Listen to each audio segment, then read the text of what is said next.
कर दो। कैंसर, जिसके नाम सुनते ही लोगों में एक भय का माहौल पैदा हो जाता है, जो नहीं चाहते हैं कि ये बीमारी किसी को, अपने को हो या किसी जानने वाले को हो।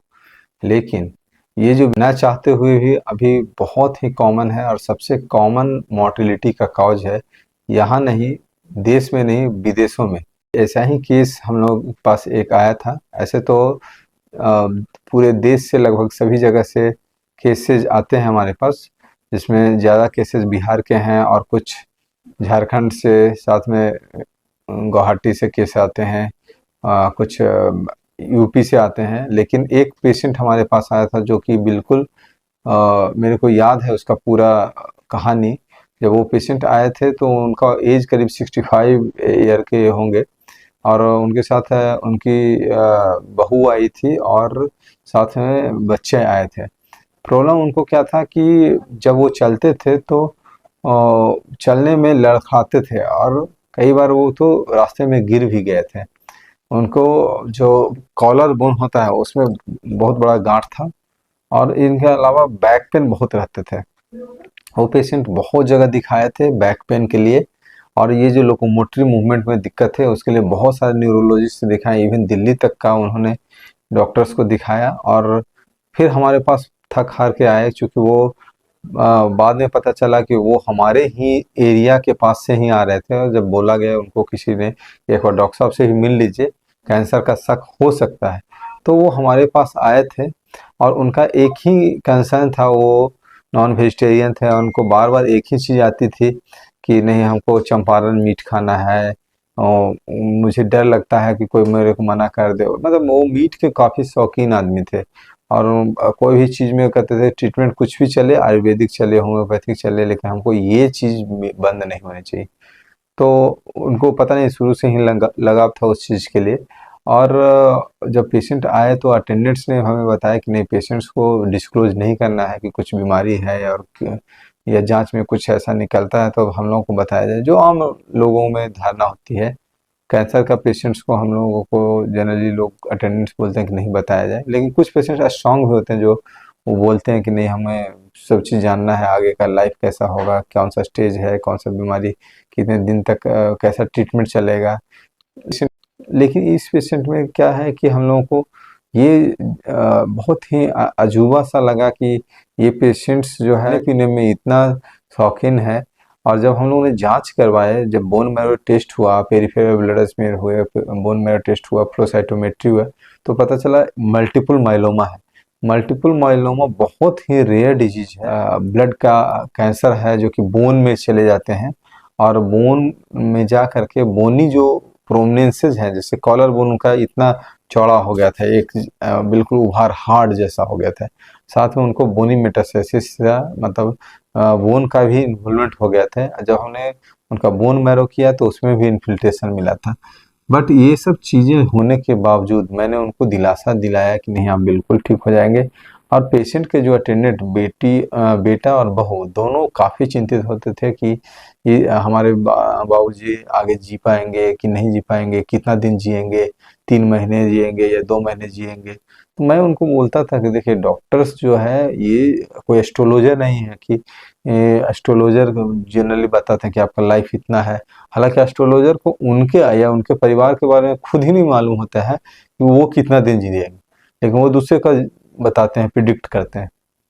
मैंने उनको बताया कि मैं एस्ट्रोलॉजर नहीं हूँ, हम लोगों ने रिसर्च में पढ़ाई की है और जो रिसर्च में पाया गया कि इस तरह से, और हम लोगों ने उनका एक इम्यूनोथेरेपी जो होता है बोट्रीजुमैब, उससे चालू किया और पेशेंट मतलब 3 साइकिल्स के बाद इतना अच्छा इम्प्रूव हुआ, इतना अच्छा इम्प्रूव हुआ कि वो खुद से जो पहले चाहते थे, वो लाठी के भरोसे, मेरे को याद है कि वो काफ़ी दूर तक निकल जाते थे सवेरे सवेरे घूमने के लिए, आगे दिनचर्या करने के लिए। उनको पता चल गया था कि उनकी बीमारी चौथी स्टेज में है। हालांकि मैं हमेशा ढाढ़स देता था कि ये बीमारी आपको कोई दिक्कत नहीं होगी। खाने पीने जो चंपारण मीट का जो उनको टेस्ट था, मैंने उनको पहला चीज़ बताया था कि आप चंपारण मीट नहीं छूटेगा आपका, आप चंपारण मीट खाइए। और ऐसी बात हुई कि उनका ट्रीटमेंट हमारे पास चलता रहा। करीब बीच बीच में कभी फीवर आ जाते हैं, कभी फ़ोन पर बात होती है, हम लोग मैनेज कर लेते हैं।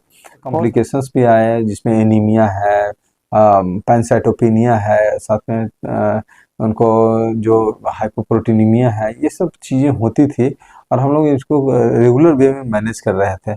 इसी बीच में पता चला एक दिन कि पेशेंट का जो है उनके लड़के का फ़ोन आया कि बाबूजी नहीं रहे। आई वाज सरप्राइज्ड कि कैसे इस तरह का, मतलब इतना बढ़िया पेशेंट जो हम लोग को रेगुलर फॉलोअप में थे, 2 महीने पर हम लोग उनको बुलाते थे, 2 साल हो गई थी इस घटना को। वी आर सरप्राइज्ड कि इस तरह का पेशेंट जो कि नियर सीआर, मतलब कंप्लीट रिमिशन बोलते हैं इसको मेडिकल फील्ड में, और नियर सीआर का पेशेंट इस तरह से सडनली बोल दे कि नहीं रहे, तो I was very much shocked and then I was very curious. मेरे को बहुत वो हो रहा था कि किस तरह से ये पेशेंट्स, मतलब वो हो रहे हैं कि अपने आप कैसे चले गए। देन आई आस्क्ड कि क्या हुआ, तो उन्होंने लड़के ने बताया कि उनको बाबूजी को फीवर आया था and that was quite high, मतलब 101 102 ऐसा जैसा, and he was admitted and treated by the local some RMP doctors and then they give fluids and antibiotics, ऐसा उन्होंने आईवी एंटीबायोटिक्स वगैरह सब कुछ दिया। And then suddenly the patient collapsed at that night, रात में कोलैप्स्ड हुआ and they have like ICU care was not available. और मैं सरप्राइज हो गया कि जब इतना चीज ट्रीटमेंट देने के बाद भी पेशेंट हम लोग के पास नहीं आते हैं, और 2 साल तक सब कुछ होता है और पेशेंट सडनली कोलैप्स कर जाते हैं because of lack of resources at the rural area, जहाँ पर कि गांव में या फिर जो टाउन लेवल डिस्ट्रिक्ट लेवल पर they could not access the actual जो व्यवस्था होनी चाहिए, जो इस तरह का होता है कि हम लोग जिस आईसीयू केयर रखें, मल्टी मोडलिटी ट्रीटमेंट है, हमारे पास फिजिशियन है, क्रिटिकल केयर इंटेंसिविस्ट हैं, तो इस तरह से जो केयर मिलना चाहिए वो उस जगह पर नहीं मिला और we have lost the patient. So that's very much, मेरे को दिल को कचोटने वाली बात लगी कि इतना मेहनत करने के बाद भी एक छोटा सा इवेंट आया and we have lost the patient. So anyway, but एक बहुत ही मर्मानक ये घटना थी मेरे लाइफ में, जो हमने इस तरह का पेशेंट को ट्रीट किया एंड द पेशेंट अटेंडेंट वो अभी भी बहुत हमारे उस ट्रीटमेंट से काफ़ी खुश थे and they have send so many patients to us, बहुत सारे पेशेंट्स आए। बट ये घटना जो है एक तरह इशारा करती है कि जो चीज़ें जो टाइप बी सिटी में है या जो कैपिटल में रह गया है, कि पटना जैसे शहर में या गया के कुछ चुनिंदा अस्पताल में, या जो पेशेंट जो डिस्ट्रिक्ट लेवल पर है उस तरह का चीज़ों पर रह गए हैं कुछ अस्पताल में, इसको सेंट्रीफ्यूज करके गवर्नमेंट को चाहिए कि सब जगह इस तरह का सुविधाएं हैं। हालांकि ये बहुत बड़ा वक्तव्य है, स्टेटमेंट है कि इस तरह का सुविधाएं मिलनी चाहिए and people, government is also trying hard to get all these facility at the grassroots level. So thank you very much for the listening and joining us. Thank you.